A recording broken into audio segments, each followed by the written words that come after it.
Welcome to the Nature of Sovereignty. I'm Ian Gaines. Today I'm joined by someone who couldn't be described by anything less than a visionary. Kim Booker is the co-founder of BTC Impact, a nonprofit dedicated to educating the disenfranchised on Bitcoin, sovereignty, and self-custody. But in our conversation, you'll see that Kim and her co-founders, Marshall Long and Volton Eason, are doing much more than that. Kim is a true Black Bitcoin billionaire success story. Allow me to walk through this. She first learned the concept of Bitcoin mining in one of our rooms only last December, met her co-founder in a session, created BTC Impact, and in 8 months launched the first ever BTC mining club at a university institution, providing equipment, classes, and college credit for students at the University of Wyoming. Recently, her team won BBB's inaugural $20K investor pitch day for her latest S8, S9 project. This initiative installs S9 miners into subsidized housing units, providing revenue generation for tenants that can later be used towards a down payment on their first home. Needless to say, this was a long conversation. Sometimes you just have to sit back and let someone rip. But we begin with her background working on nonprofits, her passion for civic engagement, and efforts towards lowering recidivism rates of formerly convicted citizens through wealth education. And about 20 minutes in, we get into the deeper Bitcoin story. Kim is a shining example of why BBB was created in the first place. A true star. Enjoy.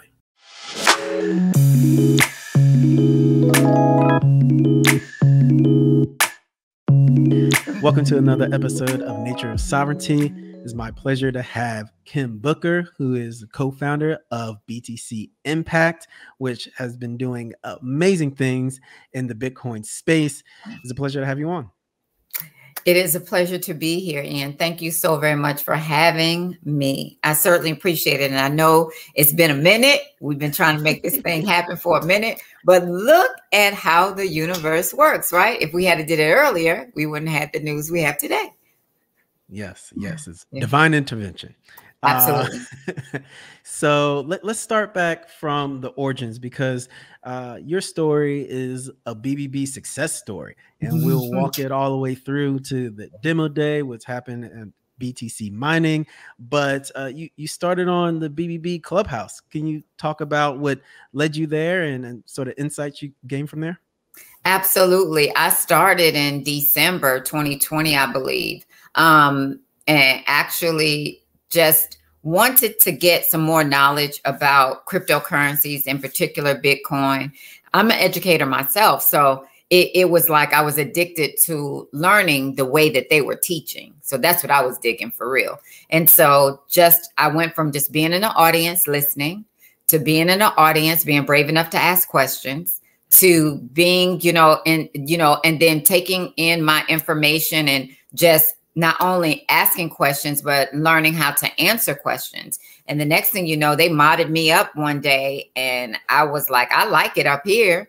So, and just made sure too, to increase my knowledge outside of the space. So that when I was speaking in the space, I felt very confident about what I was sharing and experiences that I was giving. And BBB feels like a family. I mean, the Black Bitcoin Billionaires it's inclusive, even though we have the term Black in our names, it is inclusive to everyone. It is inclusive to anybody. The reason that the word Black is in the name, as far as I'm concerned, is just to let people of color know this is a safe space for you to ask questions. We understand your financial experience. We understand your literacy. We understand your lifestyle. And so since we understand and we can empathize, we just wanted people to know this place, you won't be spoken down to. You won't be laughed at. You won't be ridiculed. This place is a safe space for you. And so this sort of gave me a background in involving returned citizens. So now we have a room that is specific for returned citizens in BBB called Bars to Bitcoin. Bars to Bitcoin is the space for individuals who may have a crime-involved past, may have changed their life, changed their ways, have a different relationship with money and finances now. Because that's one of the main reasons why people are incarcerated anyway. No, if it's not money, it's lack thereof. So with that, we brought that speak to the BBB room, to Clubhouse. So in BB, every Monday at 8 p.m., Naja Roberts, who is a returned citizen herself, and she is the founder of Crypto Blockchain Plug. She also did her 30-day tour across the country. She's known for that. So we look at her as a Harriet Tubman, if you will, of cryptocurrency. She moderates along with Justin. I call her the Justin queen Redrick. of cryptocurrency. Yeah. Absolutely. So Justin Redrick is Bitcoin vegan. So he is an author, two-time author in this space, also a returned citizen. I myself am not a returned citizen, but I service and provide services for and education for returned citizens and court involved and juveniles. So together we host this room, we moderate this room that is, of course, again, open to all individuals. But we want to let our returned citizens know, and those with a court involved past, this is a safe space for you to come, ask your questions, get educated on Bitcoin, get educated on financial literacy with a Bitcoin angle. And also, we're really teaching sovereignty. It's freedom to another level. Yes, now you are physically free, but how do you become financially free? How do you become self-sovereign so that not only are you in charge of what you can do today, but you also have some forethought to where your family is going financially in the future? And for us, that's what Bitcoin does. You know, and Bitcoin doesn't care about your court-involved past. It doesn't care about your credit score. You know, Bitcoin just cares about how much can you save today to let me keep the stored value and look out for your family tomorrow. And to me, that conversation was not a hard sell for returned citizens, because they, in them of themselves, being incarcerated, they know what circular economies look like, because that's how they do their living when they're incarcerated. They have their own closed circular economies, peer-to-peer transactions, right? And that's what Bitcoin is. So they had a clearer understanding than anyone that's been out here. They were open to it because it's the environment that they came from, taking their knowledge of what they were accustomed to when they were inside and folding in a future for their family. That is what I think made the success of Bars to Bitcoin Room, and also to 21 Blue Freedom. And 21 Blue Freedom is the cohort that I created of 8 returned citizens who knew nothing about Bitcoin. And only one of them knew something about Bitcoin enough to invest, but sort of like blindly, not understanding the soup to nuts of Bitcoin, but just knew it was a good thing to do because he's an astute businessman. The other gentlemen, I orange peeled them and asked them, can you allow me to take you from 0 to wherever you want to go with this? But this means a commitment. If I'm going to put my time into doing this for you guys, I need you not only to be consistent in learning, but I need you to commit to taking this back to the communities that you all damaged. So we all shook hands on that. And since May, we've met almost every Wednesday. We've missed 2 Wednesdays since May to now. And we meet on Zoom. And we have our Zoom sessions that are no less than 2 hours. And we go over headlines, fundamentals. We look at educational videos. They have homework. So 21 Blue Freedom. Do you know, Ian, the average served time in 21 Blue Freedom is right at about 14 years. Wow. I have members that have served plus 30. And I have members that have served as short as 7. But that's the median time served. Now the numbers show that a young Black man by the age of 16 may have as many as 3 encounters with law enforcement. And that in 1 in every 3 children of color, 1 in every 3, they will have a parent incarcerated, presently or has been incarcerated. 1 in 3 children and children of color. Right. And like when it comes to recidivism rates in correctional facilities, it's usually because when you are free and you're looking for jobs and different legal work, you don't have those opportunities Right. because they see the mark on your record, Mm-hmm. right? And that usually lets people, retract back to their old ways of work, doing Right. the things that got them into prison. So for you to provide a different way, a different avenue to preserve their wealth, if it's just a couple of dollars, 10, 15, $20, $50, a week, that they can put into an asset that will preserve their wealth and will accumulate in terms of asset and appreciate, then that can give them a little leeway of finding, okay, what's the next thing to do. I mean, Mm-hmm. talking to Vegan, that's how he broke out of the cycle, honestly, Right. because it's just like, okay, I'm going to find legitimate work, and a little bit of my paycheck, I take a little percentage each week and put it into Bitcoin. And then 1 year, 2 years, 3 years later, he was like, I don't even have to think about going in any other direction that's not legal, because now I have a nest egg Mm-hmm. that I can always fall back on rather than falling back to the streets. So Absolutely. what you're doing and the type of education that you're giving these gentlemen is, you can't get that anywhere else. So from the civic engagement, that's where your mind has always been, Mm-hmm. in the space as an educator. How did that transition into BTC Impact and what you do specifically there? When I developed 21 Blue Freedom, I felt that I was putting together a blueprint, a template of what Bitcoin could mean to our community, boots on ground. Like if I had to knock on doors and experience the different personalities that might be on the other side of that door, who am I talking to? I'm talking to grandma, grandpa. I'm talking to grandma that might be raising grandchildren. I'm talking to uncle that may have been incarcerated for the past 10 years, just trying to get plugged into technology, right? I'm talking to younger, very young children that have the capacity of knowing about technology far more than the more elder people in the household.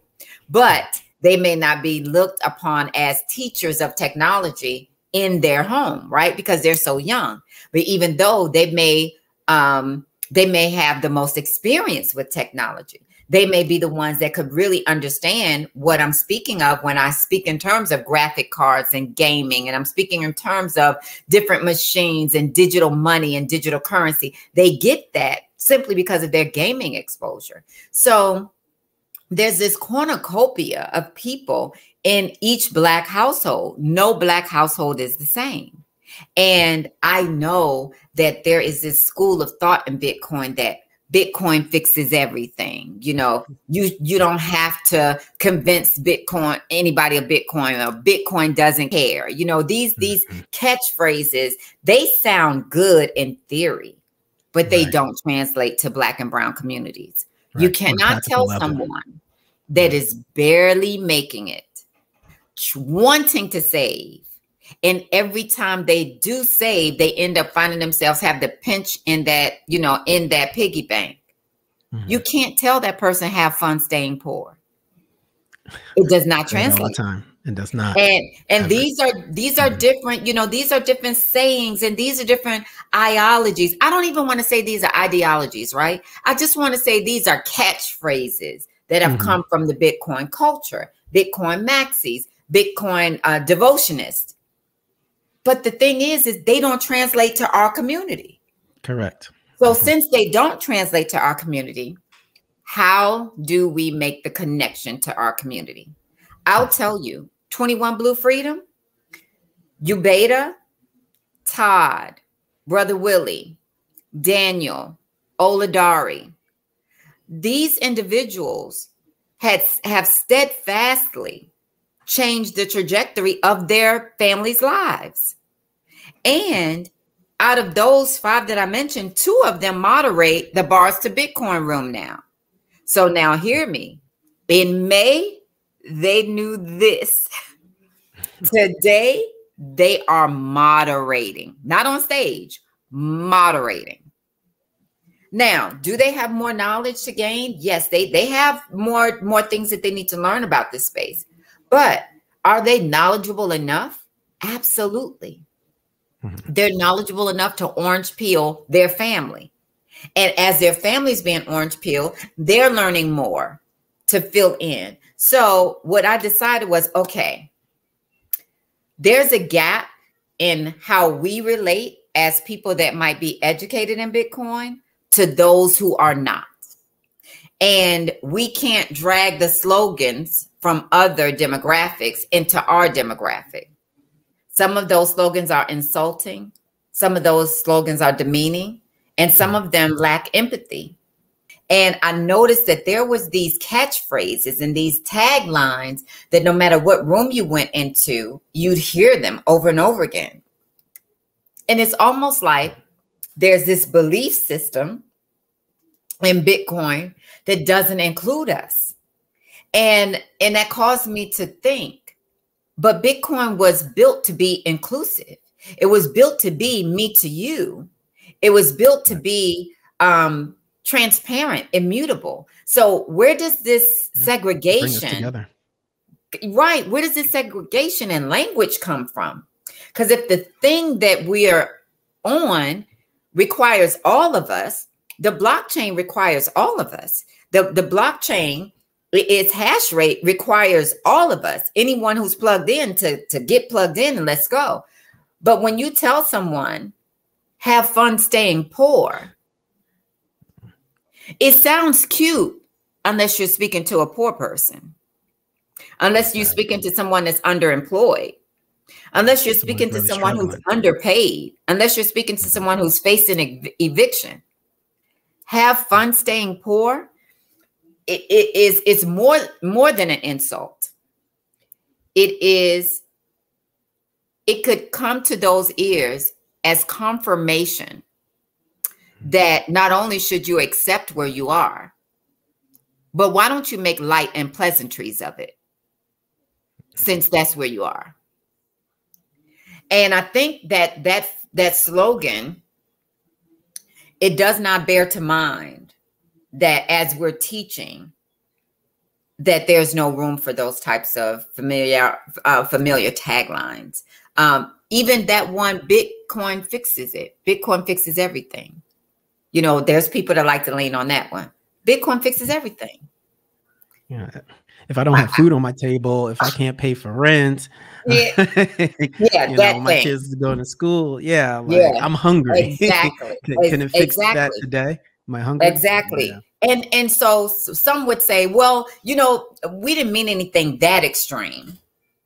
But even if you were talking to a working person who may be going through a divorce, or may be going through transitional housing, or may be going through, making a decision. COVID-19 has my business running very slow. And I'm trying to think, am I going to lay these individuals off that I have had working for me for years? Do I scale back? Do I scale my business back? What do I do? And do I dip into those savings? And do I, what do I do? Okay. So that's a person that might be an entrepreneur, that may have been a successful one prior to COVID, that may staff several individuals. Now with the different decisions that person has to make, now that person is making these decisions, but here I am saying to that person, yeah, well, Bitcoin fixes everything. Buy some Bitcoin, you'll be good. It just does not translate. It's not enough. Right. And then with that in mind, that's where BTC Impact came from. Actually, I met one of the co-founders in the BBB room. He was co-moderating a mining room. And I thought, everyone talked around mining, over mining, under mining, but I'd only seen one individual of color in the Bitcoin mining industry. And I asked her in that same room, how many of you is it in this space? She said, not that many. She said, in fact, when I go to conferences, I might be the only Black woman in the room besides the catering help. So I was like, okay. Then she went on to say she only knew a handful of Black minors, male or female, period. Okay. And so I asked, you know, how complicated is this mining thing? And I was advised, oh, it's complicated. You know, you probably need to study for a year or two. You're going to need to read these books, see these videos, et cetera, et cetera. Now, me being me, I'm all for the proper way to get from A to B. But my mom, God rest her soul, Ardell Moore Jones, who was addicted to education herself, quite a few degrees herself, even being specially abled herself and handicapped herself. She told me something that's quite simple. She said, Kim, there's always more than one way to skin a cat. So with that, I was like, okay, let me do this. Let me find a mentor that can put me on an express track just so I could get the basic knowledge of Bitcoin mining. And I want to fold that into my educational conversation because I don't want to exclude any adult, young adult, or especially abled adult from the conversation of Bitcoin mining, just because it doesn't seem like we fit there. It doesn't seem like it's too many of us there. So here you go. This is where BTC Impact was born, right? Yeah. BTC Impact, our mission is, as a nonprofit, to do the dirty work. Boots on the grounds, at community centers, faith-based organizations, churches, seating with politicians, community leaders, community advocates, to explain to them what Bitcoin is and what it is not. To ask for forgiveness for those that may have come into the community prior to us and may have taken advantage of the community with their own greedy ways, the exploitation that some of our community members may have associated with Bitcoin, to apologize and ask for forgiveness. And then to ask to be afforded the opportunity to educate the community in an informal manner in what Bitcoin is, what cryptocurrency is, what self-sovereignty is, and how we cross-pollinate those ideas into security for your family. How we blend in where you are today and what your goals may be financially in the future. And how we speak this talk to get you there as best as we can, exposing you to experts, courses, accredited courses, to vetted exchanges, to experiences where you might be able to see people face-to-face, conferences, consortiums and such. And so we, funding ourselves first, decided that we would fund ourselves and we would go out to the streets. So one of the first things that we did was we sat down with the mayor's office at the University of, in Miami, the city of Miami. We sat down, we spoke to the chief of staff there. We spelled out what we thought our plans should be in that area, as we saw that the mayor was championing Bitcoin and Bitcoin miners to come to this area. We talked about what we wanted to do in opportunity zones and enterprise zones, because, you know, we did not want for this to be a high-level fintech exodus to Miami. We wanted to be at the table. Right. We demanded to be at the table. We demanded to be a part of this plan for Miami to be this headquarters of all things Bitcoin. Led by the community. Yeah. Absolutely. And we were able to have our voice heard in that regard. And so that meeting went great. We had some conversations with a very formidable nonprofit in that area that does all things educational, workforce development, and mentoring for the city of Miami. And so in partnering with that nonprofit, we have just began talks on what we would look like if we came together and we presented ourselves to the communities as this beacon, this light of what your future could look like. So Bitcoin Impact rolled out. One of our first movements was to Miami. We attended the Miami Mining Disrupt conference, and we let our voices be heard there. And then subsequently, what you may learn last month, we went to the University of Wyoming. We put out this clarion call to educational institutes that we wanted to come to their institutions. We were going to bring the equipment. We just needed them to believe in the blockchain and the education of the blockchain, and exposing their students, even if informally, but at best formally, to the blockchain, to innovation, to cryptocurrency, specifically Bitcoin, because that's what we champion. But just to dip them and get them orange peeled and involved. As we sent out feelers to different communities and different colleges and different educational institutions that we had personal relationships with, the University of Wyoming, they answered in 9 minutes. They answered the email in 9 minutes. They were like, listen, you're who we were looking for. We have this new department. They have a new department there called the Department of Blockchain and Innovative Technologies. Right. They put it in their brand new engineering building. And before we could finish our conversation, they already had students lined up and ready to listen and to learn. So, you know, that's a nonprofit's dream. And then we also had a donor to donate us a pallet and a half of S9 miners and lightning miners, L3s and power supplies, Bitmain power supplies. And I mean, in boxes, we had AMP miners. So all we had to do is run diagnostics on them and get them going. So we were ready to hit the ground running.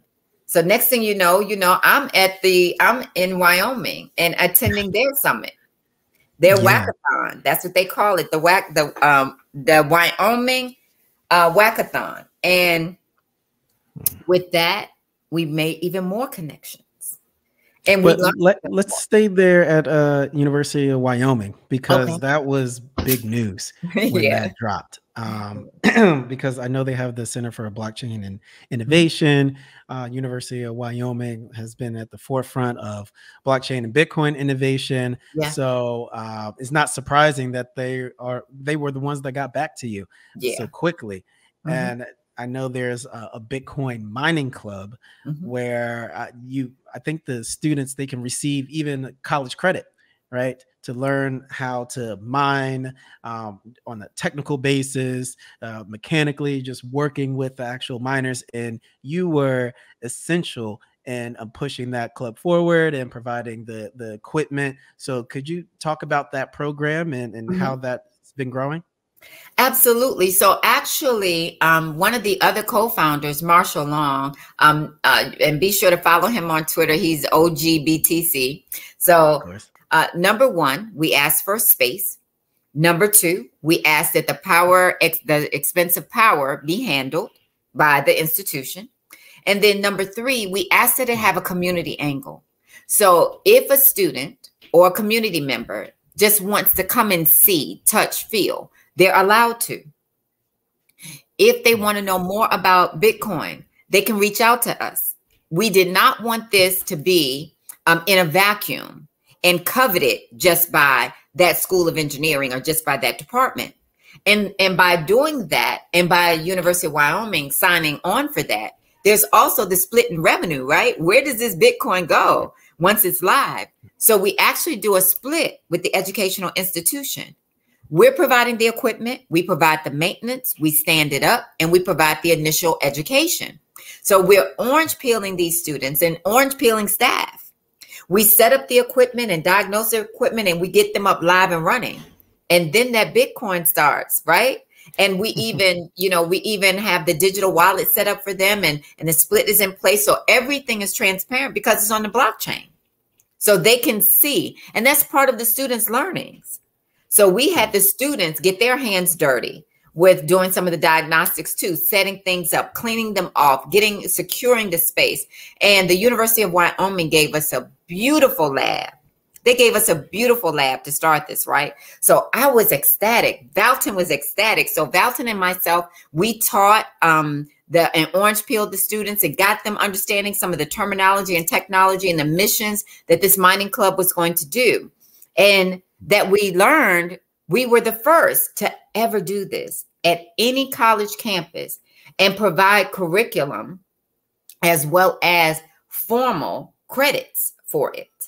So we were very happy to be history makers in that regard. We heard of a few little mining clubs happening on college campuses that were pretty much student ran. And, you know, you might have a student that has a piece of this equipment and they're letting other students take a look, and but nothing that has accredited college credits associated with it, a curriculum, and hands-on on-campus facilities.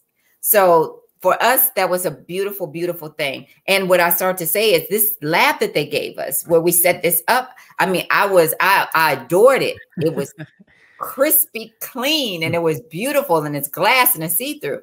Only we're going to show videos. And oh my goodness. Yeah, the videos spectacular. Yeah. But then I learned we were moving. And I was like, what do you mean moving? I love this place. And they were like, yeah, but you got to move. And I was like, okay, you know, they're donating space. All right. And they were like, we're moving you down the hall to an even bigger space where you now will have BTC Impact as your title. That is the name. This name will forever be here.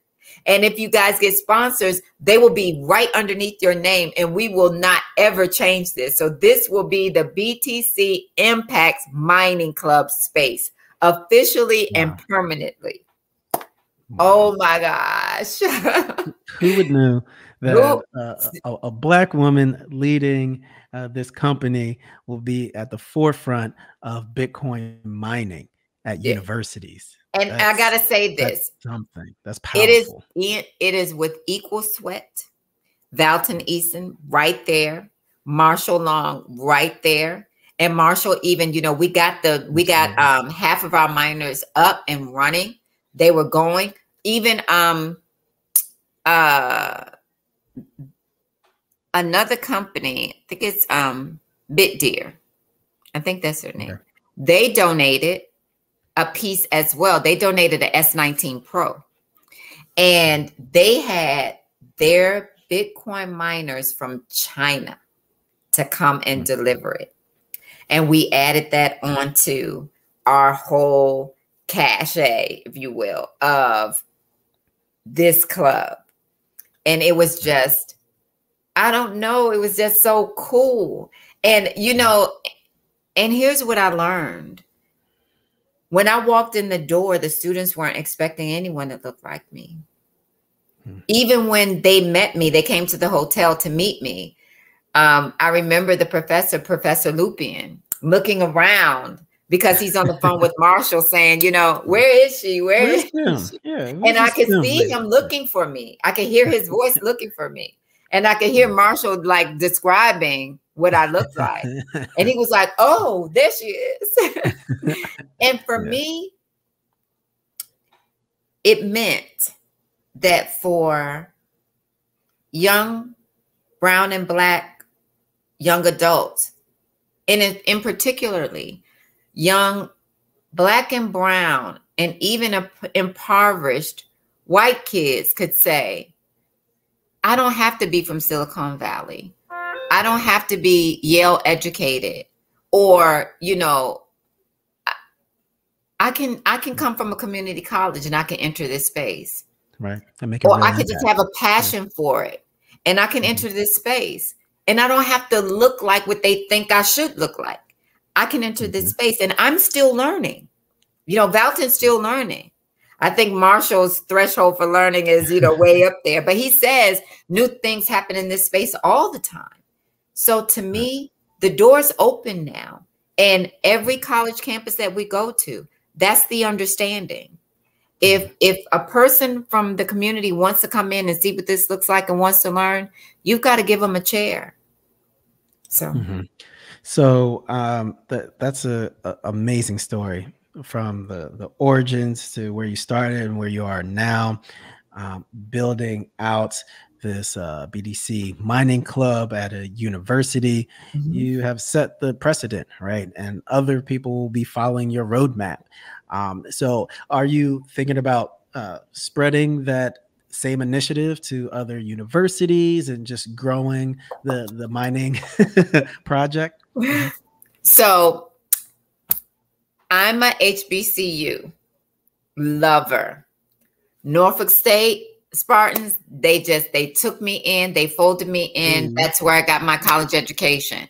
So yeah, Norfolk State. But I don't have to tell you, Shout out. Hampton is right across the way, right? Mhm. And right down the way, you got Virginia State.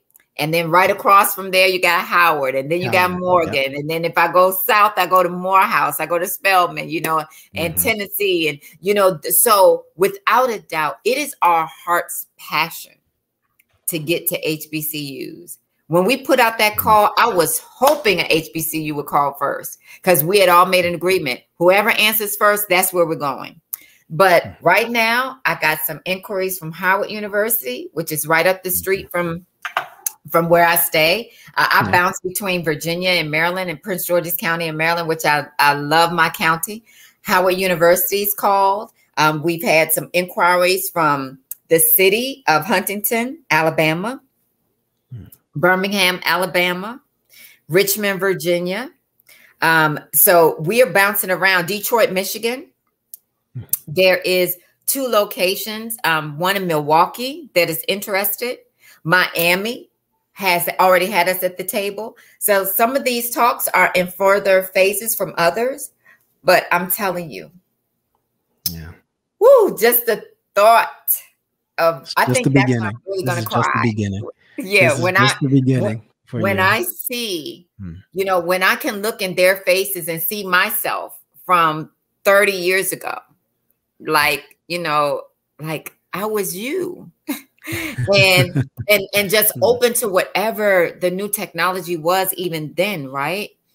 To now, I can't wait to that circle of inquisitive minds come around our mining machines. And some of them might know some of the technology, or some of them just always wanted to learn, always wanted to see one. I cannot wait until that day happens, and prayerfully. And you know what? I'm going to give you the scoop when it does happen. You're going to get the scoop. I need to be first. I need to be first. Yes.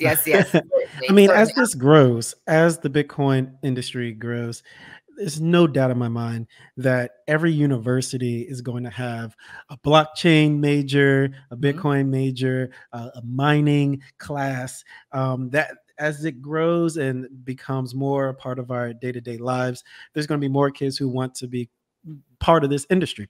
And mining is such a large and lucrative part of that. So for you to set the precedent, for you to really give the blueprint of how something like this can be done, I know other universities are looking and say, oh, did you see what happened in University of Wyoming? Oh, you see their equipment, you see the classes that they're holding, you see the credit that's being given, and who's teaching these classes. So you provided the blueprint that is going to continue in the future, and it is only going to grow. So when I say, I know we talked at the Black Blockchain Summit, and when you was given the sort of synopsis of what happened at University of Wyoming, I'm like, this is groundbreaking. Like this is big news. If anybody's going to shout at the mountaintops, I will. Okay, because these are true game changers. And I'm just happy that you had the initiative to push this forward, and the dedication to make sure this could become a reality. So with that, so we have University of Wyoming, we have the universities and the Bitcoin mining clubs that's substantiated. I want to talk about Black Bitcoin Billionaires and our demo day. That's the latest hurrah, the latest achievement from BTC Impact. I mean, you're killing it. You know, you you haven't struck it out yet. So, and actually, I was on as one of the moderators there, listening to everybody. So, to give a little background to the audience. So BBB, we through partnerships with Cash App and Kraken, we've done a demo day, 20K, where I think this time was 3 finalists, right? So they'll apply and tell about their business, so they can get in front of different venture capitalists and investors to pitch their idea, pitch their business, and at the end, one will receive the 20K. And for our first installment, because we're going to continue to do this is going to be an ongoing initiative.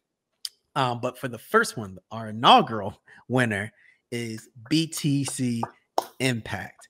And the project that you were describing is another one of those innovative ideas. So I really want you to go through it. But I'm correct, it's S8, S9 project? Yes. Yes. Correct. Yeah. So I'll give like a little background and you correct me if I'm wrong. So with the S8, S9 is you're working with different communities where you install S9 miners into Section 8 housings. So they can generate revenue in these Section 8 houses, and that provides, profit to the house developers and like tenants. So to help with gaining and generating that money and maybe put towards a down payment or an upgrade to their house. So it's an avenue to generate wealth for these low income housings. And I know when I was on Clubhouse and I heard that, I don't want to say that, revisionist history, but I was like, I think that might win. I was like, that's groundbreaking. Like, Kim, you have a mind of a creator, you have a mind of a true entrepreneur and visionary. Like, of course that makes sense. Like, for installing miners into low income housing to generate wealth in those communities. Like, yes, we're doing it. So if you want to talk about it more, but I'm sorry, I had to get that out. Yes, absolutely. So this pitch contest demo day with BBB, as soon as I saw it, right? I am one of those people that I'm going to enter any contest. If I could nominate someone to win something, I'm going to write the nomination. Like, that's my life. I will do it. So I go directly to terms and conditions, that itsy bitsy print to see what are the exclusions, what are they looking for. And so when I saw that it was open freely, whether you were a member or not, then I was like, okay, we got to go for it. And I'll tell you, I looked at it 2 ways. So I looked at it, this was our first time that we would be in a competition where no one solicited us to speak on what we do, right? We're normally being solicited. So we go and we present. But in this case, it's competitive. So I hit up Dalton and Marshall and I was like, yup, this is us. We can do this. We can do this. But we only have 7 minutes. So these are the things that I think that we should cover to paint the picture, show our mission, talk about our history, and give people an idea of the connectivity of our project. Because to me, I just felt like if people could relate to it, and if I could paint the picture of how vast it could be, but how inclusive it could be, then we were going to win. Because we weren't going to pitch something that was just for a small segment of our audience, but that could work for anyone in our audience. All audiences. Yeah. So the term S8 really refers to, as you mentioned, Section 8 housing, subsidized housing. And S9, of course, refers to the ASICs S9, the actual machine that mines for Bitcoin, exclusive Bitcoin. And so with that, we just put it together because that's what it's going to be, right? Figuratively. Yeah, it's catchy. Literally. S8, S9. Yeah. S8, S9. And so with that, the idea that most subsidized housing what we call public housing, or by Urban Dictionary, the projects, most of them have a fixed electricity rate, or the electricity rate is included in the rent, or it too is subsidized to some degree. So this makes for a good profitability feature when we're talking about where do I hit my profit point with mining Bitcoin. My expense, of course, my one-time expense is purchasing the equipment, but I gotta mine where my profitability is going to hit. So therefore, my cost per kilowatt hour needs to be so low that it makes it worth the increase of the bill, okay? If that makes sense. So if I start low, then I have a higher profitability of Bitcoin mined. If I'm someplace where the cost per kilowatt hour is high, then I might find myself hustling backwards. So with that in mind and looking at the math on the surface of things, without so much red tape, is it doable? Absolutely. But now I've learned I have some leaders and I have some people in spaces that can remove the red tape. So with the profitability of mining Bitcoin, the kilowatts per hour expense needs to be low enough that you can reach a threshold where you're actually making revenue. If it is not, then what you're going to incur on the surface of things is a high electricity bill and a low amount of Bitcoin being generated. So the two won't offset. But if you go into a place on the face of it that has a low cost per kilowatt hour, and by low, I'm meaning something like 8 cents or lower, 9 cents or lower. And even something as high as 10 cents, 11 cents could work if the policies are in your favor. See, if the policies and the infrastructure is in your favor, then you can bump up a penny or two because the way business is being done is in your favor. But generally speaking, you want 8 cents, 7 cents, 6 cents. You want down in those favorables. Well, if it's subsidized and it can remain steady, that enlarges your sweet spot even more. So what we thought was this: they have the property, check. They have the power, check. So could this physically be done? Absolutely. We could bring in shipping containers on the premise that will be secure. We can outfit them and modify them so that they can hold the maximum amount of miners as we would like. We can custom fit or retrofit, mod fit those shipping containers. We can assign each ASICs miner to certain tenants. This miner belongs to 101, apartment 101. This miner belongs to apartment 105. This miner belongs to, apartment 206. Now, here's the caveat. You know why we don't need a miner for each apartment? Because to participate in this program, you have to sign up for a first home buyer's ownership program. And you have to be a participant, an active participant. So that's a mindset. That means that this particular tenant has already experienced a mindset shift. Mm-hmm. They're ready. What do you mean by active participant? So by active, you not just sign up for the program. You've got to go to the meetings. You've got to, go to the classes. You got to deal with the credit score scrubbing. You got to do your part. You got to be active. So it's not enough just to sign up. So this machine won't be pointed to your unit unless you've proven that you're an active participant in first-time home buyers, in a first-time home buyers program. We want this privilege to go to those people who are experiencing that mindset shift. Now, what we also know is it may take an individual longer period of time to get to that point of home ownership, but they may have already experienced that mindset shift. Well, for that individual, they may want to use their part of the proceeds for housing upgrade. These proceeds will offset the difference between better or more higher quality housing. What we understand, Marshall, Valton, and myself, is that not everybody in the project wants to be there. Not everyone in the projects or in Section 8 housing has accepted that as their fate. Correct. It's hard to save while you're surviving. It's hard to save when you're underemployed.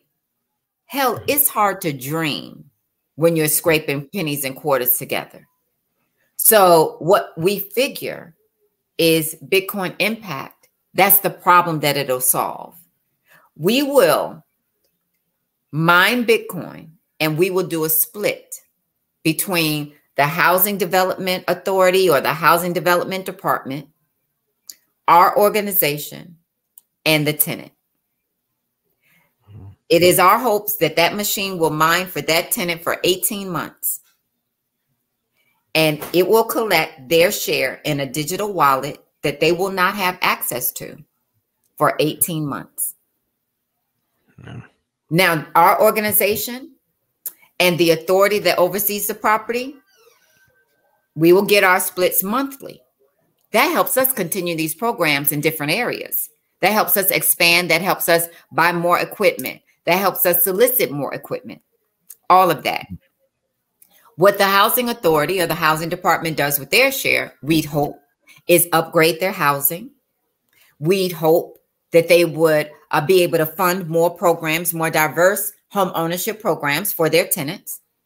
And we also hope that they would use their fundings to help with down payments for the tenants as well, or any incidentals that may occur for the tenants, or even put together some type of benevolence fund for tenants that are on the road to home ownership.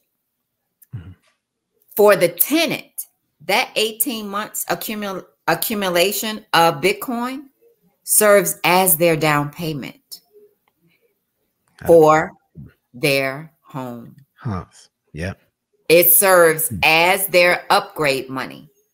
Yeah. Rather than, immediately getting that money and then cashing out on, smaller things or frivolous items, is with 18 months, especially when you're dealing with an asset like Bitcoin that has been appreciating over 200% on average each year.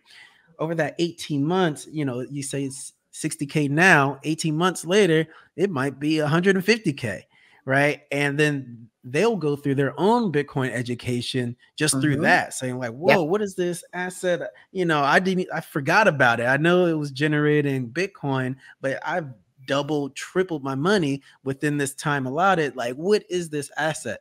Right. So that acts as an educational tool in itself. Absolutely. And then to funnel that towards a down payment on the house, now you're putting it in the asset that also will appreciate and also give you some ownership. So it's it's the game plan. That's the exactly. Exactly. And I don't have to tell you, you probably know this part. When it comes to subsidized housing, it is not geared towards home ownership, just on the model of it. Right. They want forever renters. And exactly. And we know generations who have rented. I'm talking grandma to mom to daughter and son, raising great grandchildren. And our mission is, it sounds passé to say break that generational curse. So I'm not going to say that. What I am going to say is our mission is to bring new key learnings that break that habit, that break that cycle. Now, here's another catcher. If those individuals, let's say they move out of that unit, let's say that they leave the home ownership program, that minor will still be pointed to that unit. So the new tenants that come in, they stand to gain the Bitcoin that was in that wallet that the previous tenant did not use, and should they go in, their down payment is that much bigger. Just because they moved. You better stay for that 18 months. That's all I got to say. See? Stop playing around. Yes. So when you think of these things, that 18-month carrot, you can stick it out. You can stick it out. Mm-hmm. And also what should help you stick it out is if you leave it, you leave that on the table for the new people that moved in. Now, can you imagine you being the person that just happened to move into this unit and you already have a stored value called Bitcoin that's associated with your unit number? So now if you stay there for 18 months, not only do you have a down payment, but you might have money for new furniture, upgrades to the new place that you didn't think that you could afford, all of that. And the benefit of home ownership education, Bitcoin education. You've been orange peeled this whole time. Now your family knows, and your family, and I'm talking your brothers and your sisters and your aunties and your uncles. Well, how did Curtis get his new house again? And that's what we want. We want conversations at the cookout. Yes. Everybody always wants to be invited to the cookout. But what are we talking about when we get to the cookout? We want to talk about Bitcoin, changing the trajectory of people's lives, exposing their children to Bitcoin mining and development. We want to dip them into things like Crypto Kids Camp, where they learn about artificial intelligence, drones, cryptocurrency, trading. We want them to learn about NFTs. We want to dip them into the entirety of this space. Long gone are the days where we don't get invited to the party. Here are the days right now. Listen up, Bitcoin maxis. I want y'all to hear me and hear me clearly. I love you all. I promise your girl does. But there's going to be a changing of the tides. There's going to be all different kinds of people from all different walks of life. They're going to be young. They're going to be old. They're going to be boomers. They're going to be Generation Zers. They're going to be black, white, purple, polka dot, gay, straight, queer. They're going to look different. And you know what? Bitcoin maxis, it's okay. Because Bitcoin fixes everything. This is Kim's PSA. Yes. Maxi PSA. We're coming. The culture is coming. There's not too many places to go from this. I mean, with that in itself, the S8, S9 project, you're effectively creating an entirely new revenue stream for low income communities, right? That's what you're effectively building out. And that is the foundation to build generational wealth and to break the generational curses and the cycles. So this is a project that I know us at BBB, anything that we can do is going to support this, uplift it, make sure there's more eyeballs to this project, whoever we need to connect on a municipal level, because I'm sure there's, as you said, the red tape and knowing the right people and the policies to navigate those waters. But there's connections there because you are bringing wealth to communities that haven't seen anything like this before. Right. And education is not just a paycheck. It's not just winning the lottery. It's learning an entire new industry on how to preserve your wealth, as learning financial literacy at the same time as building your wealth. So it is working together, and anybody who is a part of local government, national government, should see something like this and only applaud it and only push this forward. So I guess for one of the last things, this project, is there any specific communities that you're targeting right now? What's the rollout looking like right now? So I'm happy to say that we are in the process of signing an MOU with Crypto Kids Camp. So that's going to be a new partnership for us. I know that we have been talking to a few cities. We don't have anything on paper right now. We have a lot of conversations going on. However, I can say this, we are furthest along in our talks with the city of Miami. And I know that we're beginning talks in cities such as Houston and Fort Worth. So I'm looking at those things, but again, that's going to be one of those. Breaking news stories that I'll bring to you as well, because the day that we sign on with the city to get this going, it's going to be a happy, happy day in the history of BTC Impact, and also for Valton and Marshall and myself. And you know, Valton is a middle-aged Black man who's like this wild scientist. He has this wild, crazy, zany scientist brain. Marshall is a good old country boy. Some might even call him redneck. You know, he's super tall, super big, stocky, corn-fed, white guy. You know, what they call a ginger, red hair, you know, red beard. That's Marshall. Yeah. And that's OG BTC, right? And then here I am, I'm bringing up the rear as you know, I'm a Gen Xer, you know, and I'm into education. I don't think that there's anything that if I learn about it, I'm going to share it. So that's where I come from. I don't look like Silicon Valley. Valton doesn't look like Silicon Valley, and neither does Marshall for that regard. This thing with wanting to work with subsidized housing, it was a concept, an idea that I had, but I got to tell you, of the three of us, it suits better, one would think automatically, hey, that must have come from the heart with Kim or with Valton. But no, actually it was Marshall that came up in subsidized housing. And so his heart is there. My heart is there because that's the community that I service as my bread and butter that I've always served.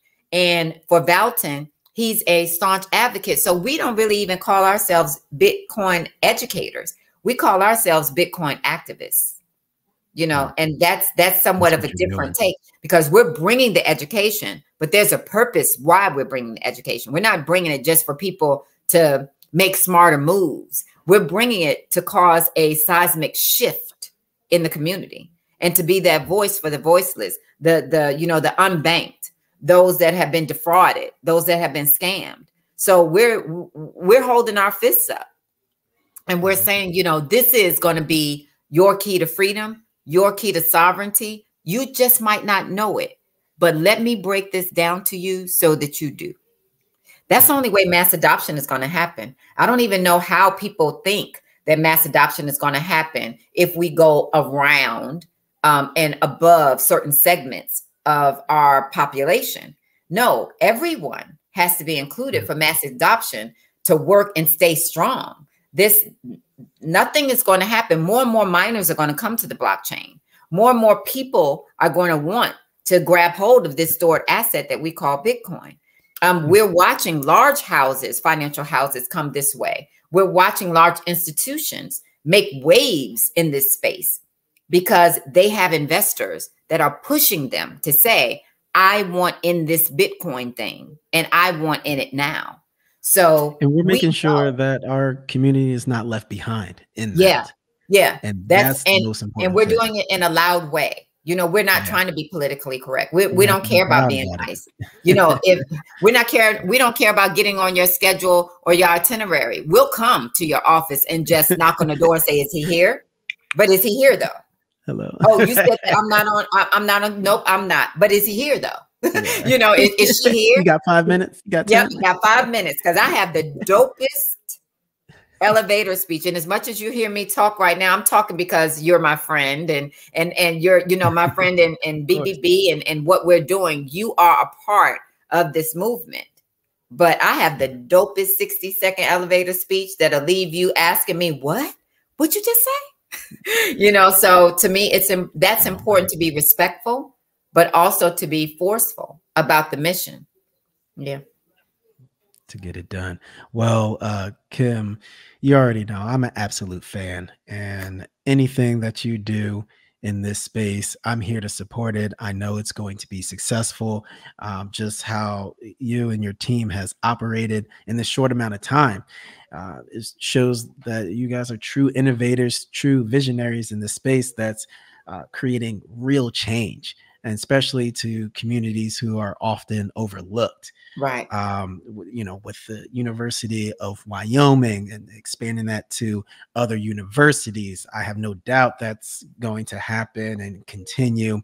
And with this new S8, S9 project, that's a project that any person in local government and part of housing developments and subsidized housing will see that as, one, it's a dollar sign, and then two, that looks amazing for their record and how they are front facing to the rest of the community. So super excited. Now, if anybody wants to learn more about your project, BTC Impact, maybe support in any sort of way, where should they go?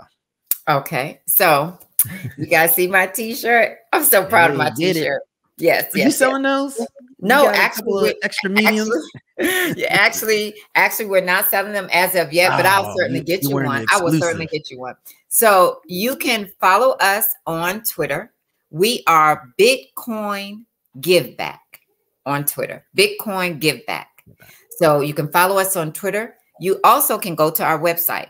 We are btcimpact.org. That's btcimpact.org. There, you'll learn all about what we're doing. You can follow us there too to see the latest news on us. Bitcoin Magazine did cover us launching at the University of Wyoming. So big shout out to them. And also you can make donations there. And I don't want to seem like I'm just shilling this, but I do want you all to know your donations go towards us moving our projects forward. And our projects are community focused. So your donations go towards moving Bitcoin in the communities, impoverished white communities, Black and brown communities, underserved communities, underemployed, disenfranchised, marginalized. We are calling out cities and states, and we are getting our people involved. And we all need to do this together. So we raised our hands to be boots on the grounds, and that's where your donation goes. We take donations in US dollars, and we also take that good old Bitcoin too. So you can make your donations there. They'll be much appreciated. Grateful, grateful, grateful to the University of Wyoming. Grateful to Lamar Wilson for this space. Absolutely. Grateful to Isaiah, Bitcoin Zay for this space. Grateful to Naja Roberts, all of our supporters, Charlene, grateful to Justin, grateful to so many people that just keep things consistent in this BBB, Black Bitcoin Billionaire space. Certainly too, gotta send a shout out to 21 Blue Freedom. So proud of those guys, like proud of what they do, proud of Miss Community Clovia, who helped use the radio waves to get the word out in the greater Virginia area about Bitcoin and Bitcoin sovereignty.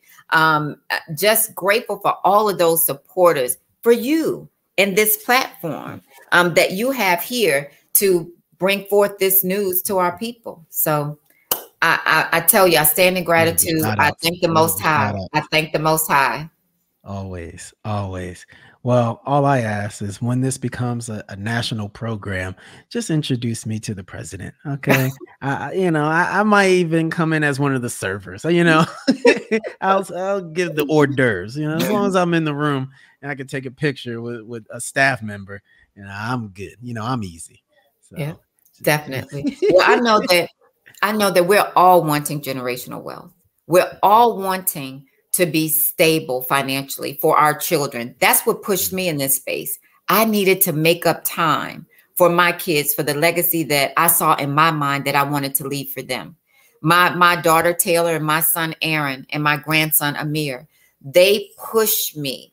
They were my push to do this catch-up thing. And Bitcoin to me was the key that unlocked it for generational wealth for myself. And now I have to be used as a vessel to share that to the community and make sure that they're establishing generational wealth for their family and for their friends and for children they don't even have yet, you know? Absolutely. Yep. That's Well, the with push. that, Kim, thank you so much. You are a true groundbreaker in this industry, and I'm glad to know you. You as well. You keep doing what you're doing.